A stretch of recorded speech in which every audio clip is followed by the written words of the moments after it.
గత 22 సంవత్సరాల నుంచి ఈ అగ్నోత్ర కార్యక్రమాన్ని మా ఇంటిళ్ళ పాద అందరూ ఆచరిస్తున్నాము. ఈ రోజు నేను ఇక్కడ ఉన్నాను అంటే నాకు కొడుకున్నాడు, 8 సంవత్సరాల కొడుకు. ఈరోజు అగ్నోత్ర చేసి నాకు ఫోటోలు కూడా పెట్టాడు అనమాట. అంటే మనం ఏం ఆచరణ చేస్తున్నామో మన నెక్స్ట్ తరాలు కూడా అవి ఆచరణ చేయడానికి అవకాశం ఉంది కాబట్టి మీకు చెప్తున్నాను. అలాగే ఈ అగ్నోత్రం అన్న 2 నిమిషాలు ఏం కాదు, 2 నిమిషాలు. ఏదైతే అగ్నోత్ర ఎలా చేయాలి, మాకు ఈ సామాగ్రి ఎక్కడ దొరుకుతుంది అనేది 2 నిమిషాలు చెప్తాను. ఈ అగ్నోత్రం అనేది చాలా సులభమైనది, ఎటువంటి నియమాలు లేవు. ఒక 5 నియమాలు. 5 నియమాలు కూడా చాలా సులభము. మొదటి నియమం, మనం నివసిస్తున్న ప్రాంతంలో మొదటి సూర్యుని కిరణం ఎప్పుడు పడుతుంది, అలాగే చివరి కిరణం ఎప్పుడు వెళ్ళిపోతుంది. ఇప్పుడు మనకు మొబైల్లో ఉంది కాబట్టి మనం నివసిస్తున్న ప్రాంతంలో సూర్యుడు ఎప్పుడు వస్తున్నాడని తెలిసిపోతుంది, ఎప్పుడు వెళ్తున్నాడో తెలుస్తుంది. ఈరోజు మీ ఏరూరు గ్రామంలో 5:54 మొదటి కిరణం పట్టింది అనమాట.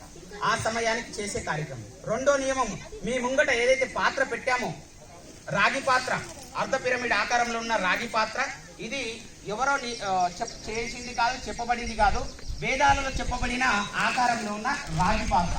మూడో నియమము, గో అంశతో తయారు చేయబడిన ఆవు పిడకలు, అలాగే ఆవు నెయ్యి. నాలుగో నియమము, మన ఇంట్లో వాడే బియ్యం, అఖండ బియ్యం అంటే పూర్తి బియ్యం, ఎటువంటి నూకలు లేనటువంటివి, విరగని ఇవి చిటికెడు తీసుకోవాలి.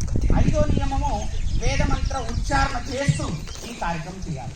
ఇంతకుముందు మనం కార్యక్రమంలో వేదమంత్ర ఉచ్చారణ చేస్తూ చేయాలి. అంటే ఇది ఎలా చేయాలి?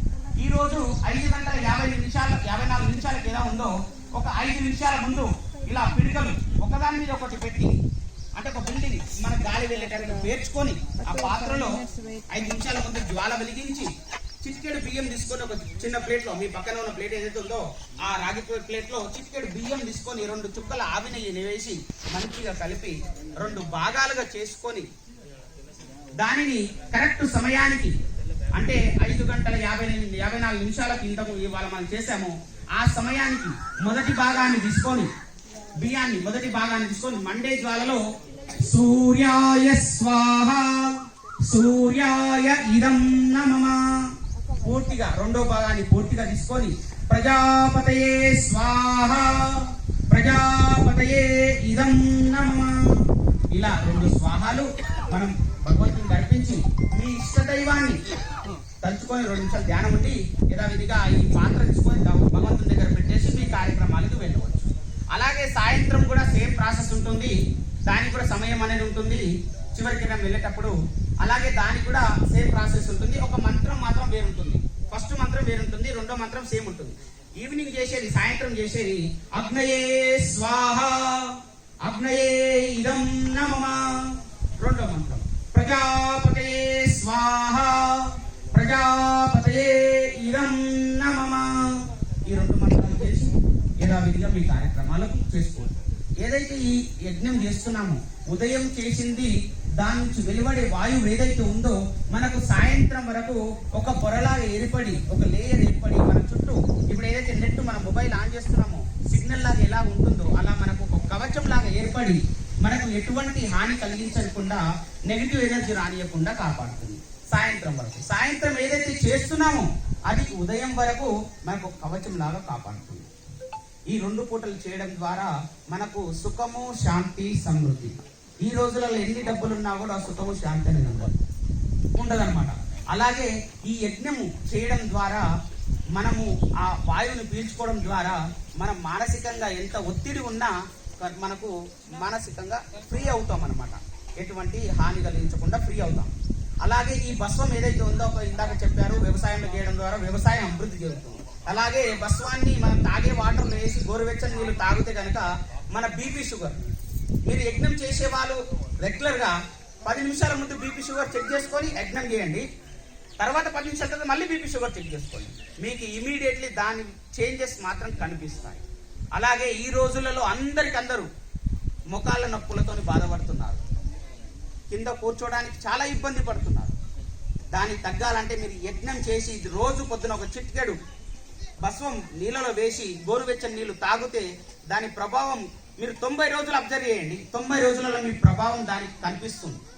ఇది మేము ఆచరణ చేస్తూ మేము దాన్ని అనుభవిస్తూ చేస్తున్నాము. ఇక్కడే ఉంటున్న మా నాన్నగారు 2 నీ రీప్లేస్మెంట్ డాక్టర్ అడిగారు. 2 రీప్లేస్మెంట్ చేయాలి.